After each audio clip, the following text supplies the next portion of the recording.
এমন সময় আমাদের পিছনের গাছের আড়া থেকে যেন খিলখিল করে কেউ হেসে উঠল। চমকে উঠলাম আমরা। মামা বললেন, মেয়েদের হাসি মনে হচ্ছে তো। মাসুদ বলল, এর আগেও আমি একবার এমন হাসি শুনতে পেয়েছি, কিন্তু কাউকে ঠিক দেখতে পাইনি।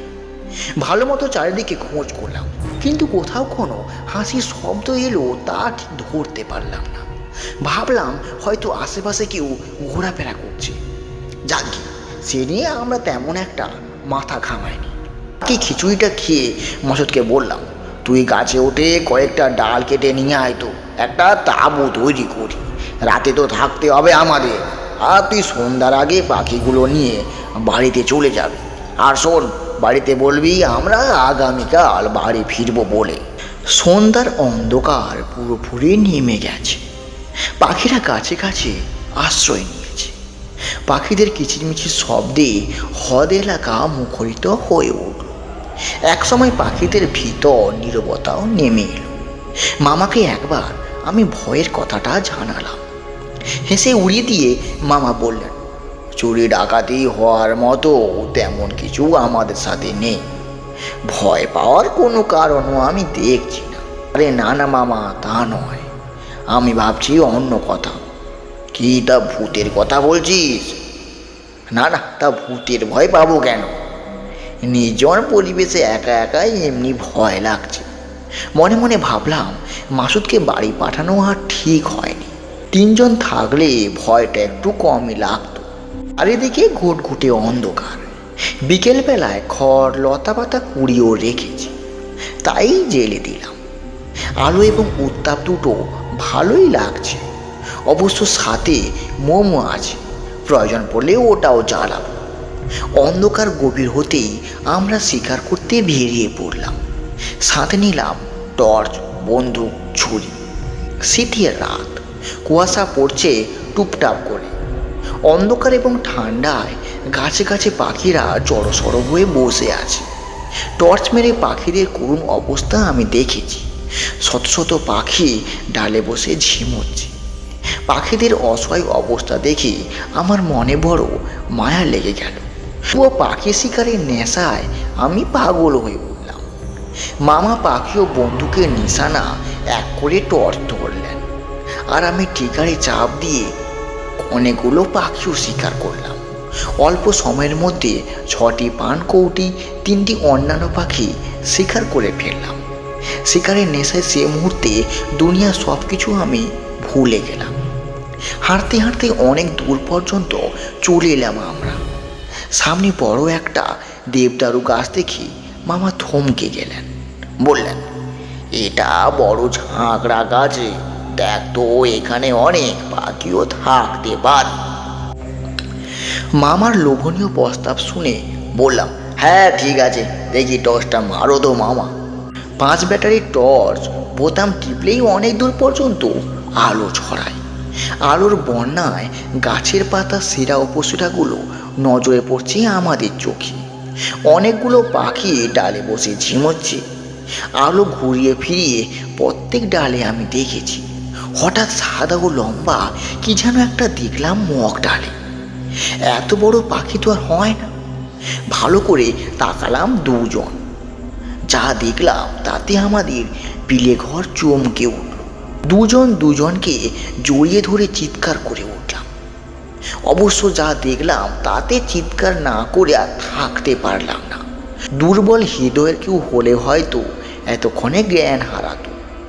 মামা টর্চের আলোয় যে জিনিস আমার চোখে পড়ল সেটা হলো একটা মানুষ। দুপুরবেলায় দেখা সেই যুবতী মেয়েটি গাছের ডালে বসে আছে। মুখ দিয়ে তখন আমাদের আর কোনো কথা বেরোলো না। মামার সাহস বেশি হলেও সেই অবস্থায় মেয়েটিকে দেখে তিনিও ভীষণ ঘাবড়ে গেছে। তবুও মেয়েটিকে জিজ্ঞাসা করলেন, এই মেয়ে, তা এত রাতে গাছে বসে আছো কেন গো, কী করছো? মামা তোতলাচ্ছেন। মেয়েটি হেসে জবাব দিল, তা পাখির বাচ্চা ধরতে এসছি গো, রাত না হলে ঠিক ধরা যায় না। ভয় কিছুটা কেটেছে আমাদের। মেয়েটির জবাব শুনে আমি জিজ্ঞাসা করলাম, একা এত রাতে তা তোমার ভয় করে না? খিলখিল করে হেসে জবাব দিল, ভয়? কিসের ভয় গো? এই এলাকা তো আমাদের, তাছাড়া ওই তো আমার বাড়ি দেখা যায়। ভাবলাম গরিবের মেয়ে, এদের ভয় বলে তেমন কিছু হয় না, এরা সব কিছুই করতে পারে। গাছে ওঠা তো এই মামুলি ব্যাপার। ঠিক তাই বলি, কিন্তু এত রাতে, তাও আবার এই নির্জন পরিবেশে একা, মনকে কিছুতেই আমি বোঝাতে পারছি না। মেয়েটির আচরণে আমার সন্দেহ লাগছে, কিন্তু আগামাথা কিছুই বুঝতে না পারার কারণে বাদ দিয়ে আবার শিকারে আমরা মনোযোগ দিলাম। প্রায় 2-3 ঘন্টা শিকার করার পর অনেকগুলো পাখি মেরেছি। এইবার তাঁবুতে ফেরার পালা। শীতের শরীর বরফের মতো ঠান্ডা হয়ে এসছে। আমরা তাঁবুতে হাঁটতে হাঁটতে ফিরে এলাম। তাঁবুতে ফিরে মোম ধরিয়ে চিড়া, বিস্কুট আর কলা দিয়ে রাতের খাবার সেরে নিলাম। পেট পুড়ে খেয়ে আমরা শুয়ে পড়লাম। বালিশ ছাড়িয়ে শুতে হলো আমাদের।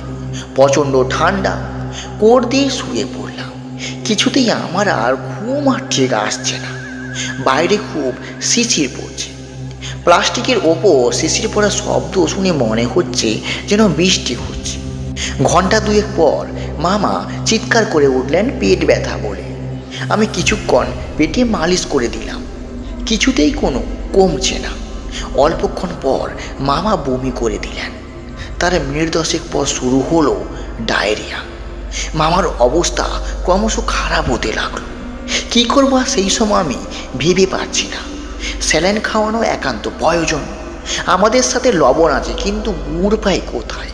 হঠাৎ মনে পড়লো রেশমার নামের মেয়েটির কথা। তার বাড়ি গেলে হয়তো চিনি বা গুড় পাওয়া যেতে পারে।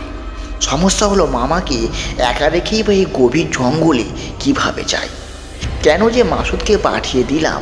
এই বোকামির জন্য মনে মনে নিজেকে অনেক তিরস্কার করলাম। ভেবেচিন্তে মামাকে একা রেখে রেশমাদের বাড়িতে গিয়ে হাঁটতে লাগলাম। ভগবানই জানে মামাকে এসে আমি জীবিত পাবো কিনা। রাত তখন 1:45 বাজে। মামার গায়ের অবস্থা দেখে মনে আমার বড় ভয় এসে গেছে। কিন্তু এই মুহূর্তে একটাই চিন্তা যে মামাকে কি করে আমি সুস্থ করে তুলব। প্রায় মিনিট 25 পর হঠাৎ পোড়া বাড়িতে এলাম রেশমার খোঁজে।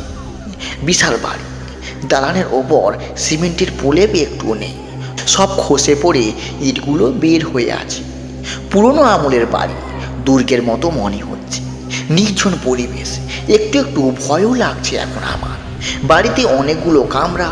কোন কামরা যে রেশমারা থাকে তাও আমি ঠিক জানি না। জোরে রেশমা বলে কয়েকবার ডাকলাম, রেশমা, ও রেশমা, রেশমা। সামনের কামরায় ধাক্কা দিতেই দরজাটা খুলে গেল। ভেতরে ঢুকে টর্চের আলো জ্বেলে দেখলাম সমস্ত ঘর ফাঁকা, কোথাও কেউ নেই। শুধু মাকড়সারা ছোটাছুটি করছে। আমার শরীর ভয়ে ঠান্ডায় শিউরে উঠল। কী করে যেই বাড়িতে রেশমারা থাকে তা আমি ঠিক বুঝে উঠতে পারলাম না। আবার কয়েকবার রেশমাকে ডাকলাম, রেশমা, ও রেশমা। কোনো সাড়া নেই। পাশের কামরাতে ঢুকলাম। এই কামরাও ফাঁকা, আছে শুধু চামচিকা উড়ে উড়ে ঘরের এক প্রান্ত থেকে অন্য প্রান্তে ছুটে যাচ্ছে। একটা চামচিকা আমার মাথায় এসে পড়ল। আমি ভয়ে লাফিয়ে উঠলাম।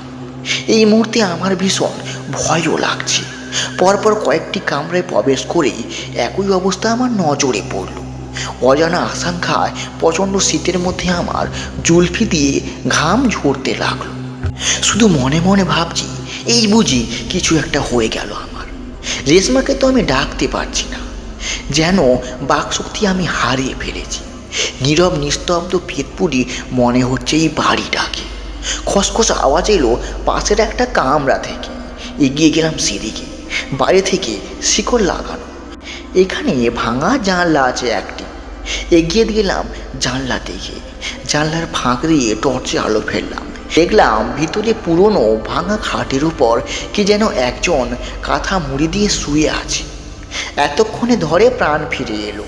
এই যে ঘরে কে আছেন বলে কয়েকবার ডাকলাম, সারা ঠিক মিলল না। ভাবলাম শীতের ভিতর কাঁথা মুড়ি দিয়ে শুয়ে থাকতে হয়তো শুনতে পাচ্ছে না, তাই শিকড় খুলে ঘরে ভিতরে ঢুকলাম। খাটের কাছে গিয়ে দাঁড়ালাম। লোকটা নাক ডেকে ঘুমোচ্ছে।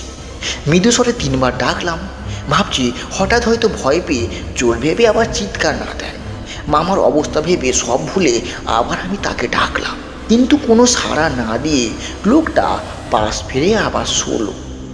এবারে আমি জোর করে ডাকলাম, না, কোনো সাড়া নেই।